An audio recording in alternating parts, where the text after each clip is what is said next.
Sports rolls on from the Loft 100 studios in Southern California, presented by Turtlebox Audio. Find them at turtleboxaudio.com. This portion of the show presented by Bebemos Tequila, made for those who chase the sun. Find your bottle at wedrinktequila.com.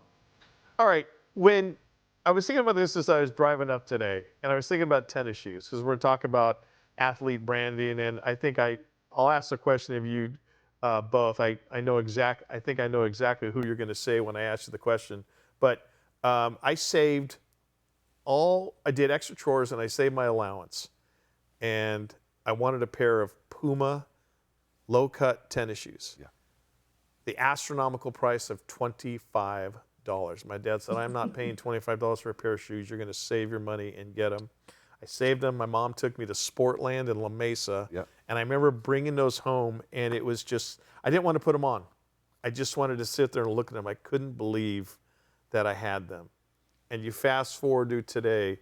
Dave, as soon as I asked you, what do you think is the most popular brand in professional athletics or amateur athletics, who are you going to say? Oh, it's Nike. Okay. It's Nike. It's the Jordan brand. Okay. Now, Allison, were you going to say that too? Yes. Okay, the Jumpman. Yes, and it's funny. I know exactly what shoes Mike wanted because I wanted the same shoes Mike had.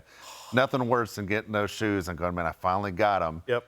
And then you step in a pile of dog gas. Oh, my God. All those little squares on the bottom. It's almost impossible to ever get them clean again. It's the worst shoe to step in dog gas with. And then you go to school and everyone's like, oh, brand new shoes. And you're running the whole day like you got a hot foot because they're trying to step on them and stuff. I'm sorry, Christy, our executive producer, I almost cursed right there. I'm not going to. Well, we mentioned a former Dallas Cowboy is hit a home run, and it's Hall of Famer Troy Aikman. And he is the founder and owner of 8 Beer. It's a light beer. Launched the company to offer a healthier, higher quality light beer, and it's kind of taken Texas and Oklahoma by storm. Obviously, I want to say Troy's an Oklahoma kid, played at Oklahoma, transferred to UCLA here, and then went obviously onto a Hall of Fame career with the Dallas Cowboys. But there's a guy who I'm going to assume all three of us are very big fans of Troy Aikman. Yes.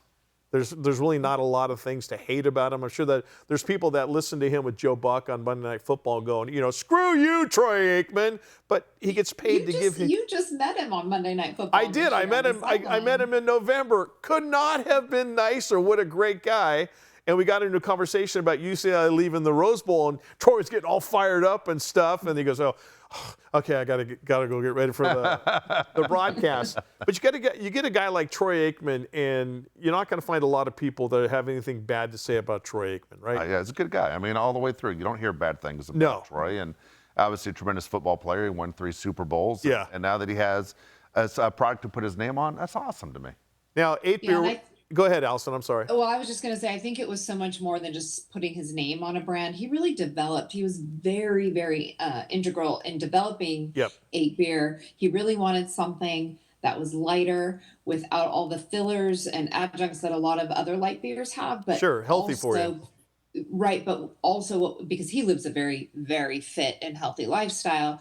But the other thing that was very important to him was taste. He so many light beers that you could take all that out and it tastes terrible. Right. So that was really important to him, and by all accounts, everybody finds it to be very delicious. Now we're going to do 8 Beer, and the folks at 8 Beer a little favor here. Our partner, Allison, Dave Pele, brought up something up right before the show when I said we're going to talk about 8 Beer, and we're going to give you this for free. You can take this, run with it, and go make another $50 million. Dave, tell the people at 8 Beer what your idea is. Okay, here's the deal is, obviously, Troy, I hope you're listening, and Allison, I know you know him personally. Here's the deal. Forget the 6-pack. This needs to be an 8-pack beer. It's already called 8 Beer. Why don't you become the first company to sell beer in an 8-pack? 8 Beer, you're welcome. You're welcome. That's why we get paid the big bucks to do your job for you. Absolutely, it should be served, or you can sell it or buy it in an 8-pack. Allison, you agree? Can you get that message to Troy for us? We know you have the inner channels. I will do my best. Unbelievable. I'm surprised he hasn't thought of that. He's a pretty brilliant businessman, in my opinion. I think surprised if that isn't already a thing that it's not. So Yeah, you know what? I'm sure it's going to be very successful. He said it's very popular in the places where he's been. Right. Mike and I tried this thing about 15 years ago, and it did not work. Our beer was called S-Faced, and it didn't work. We thought it was going to be popular, but Troy and this 8 beer is awesome. Everyone says it's great. And as he said, he lives a fit life. How many people do you know that drink beer and actually look fit? Troy looks fit as anybody. Yeah, not a lot of them. And I'm living proof that if you drink beer, you're not going to look like Troy Aikman. So you've got athletes who have hit, I mean, massive home runs. Obviously, Troy Aikman and 8 beer. We mentioned Michael Jordan and the Jumpman brand. $5 billion a year the Jumpman brand brings in. You know, at his heyday, Tiger Woods. Yes. You know, another brand, and it's Nike, but still, you know, kids everywhere, I've got to have the Tiger Woods whatever if you're going to go start to play golf. Tom Brady's another guy who's still doing it with the TB12, but, you know, now we see him, and it's not, these guys really haven't kind of formulated and invented, Allison, literally their own product like Troy Aikman has, but obviously very successful being spokespeople for other brands. Look at Tom Brady now, and I mean, the first time I saw him in the Pizza Hut commercial, I was like, what the hell is Tom Brady there? But now it's one of the most popular commercials on TV.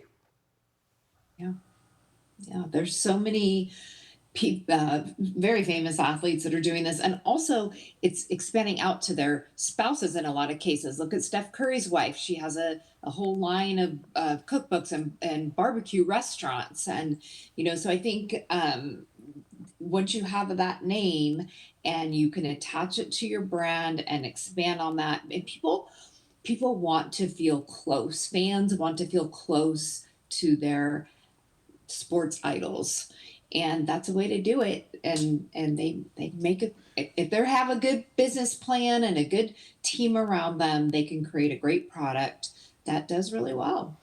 I think it also has to do a lot with the position that you play as an athlete. Like, as Michael Jordan wasn't overly tall. He didn't look weird. Everything about Jordan was cool. Yeah. Where you could go out with a basketball and pretend you were Michael Jordan.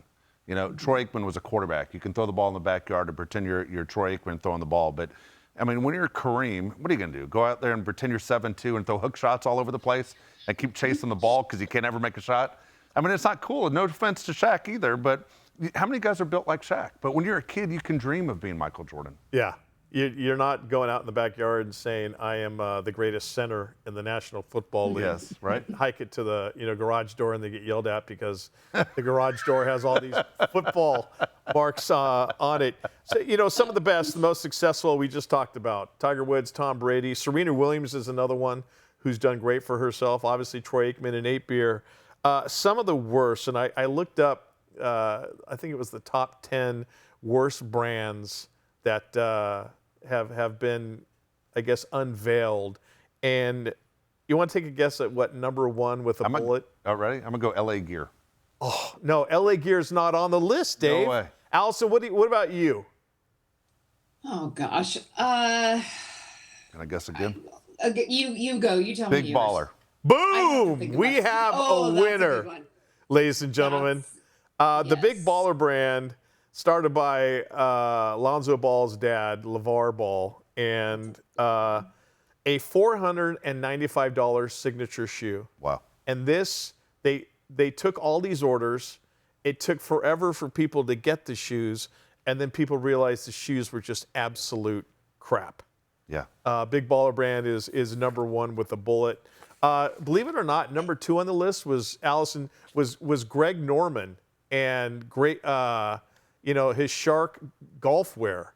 That people are like, oh my God, Greg Norman. And then they're like, whoa, this Greg Norman, who cares? Well, and Johnny Manziel and Johnny Football, that didn't last long either. Nope. He's actually number 4 on the list of the top 10 flameouts. Number 3 is Kawhi Leonard with the claw. Yeah. And then you had the logo lawsuit with his, and people are like, okay, what is this brand? What's the shoe? That type of thing. And the legal battle really stalled his brand. You had others like Allen Iverson, his Reebok legacy. That dropped off terribly. Michael Vick, for the obvious reasons.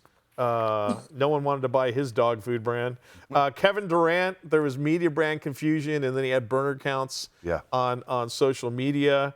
And then Derrick Rose had like a almost $200 million deal with Adidas, but nothing really came of it. His troubles on the court and stuff kind of hampered that as well. No, overall, Nike did a great job. Little Penny was a great one. Little Penny was a great one. I'm so impressed that big baller brand, #1. All right, spring training is in full swing in Major League Baseball as teams get set for opening day. Team owners are getting set to open their bank vaults for another massive payday. We'll look at the haves and the have-nots next as Offside Sports rolls on.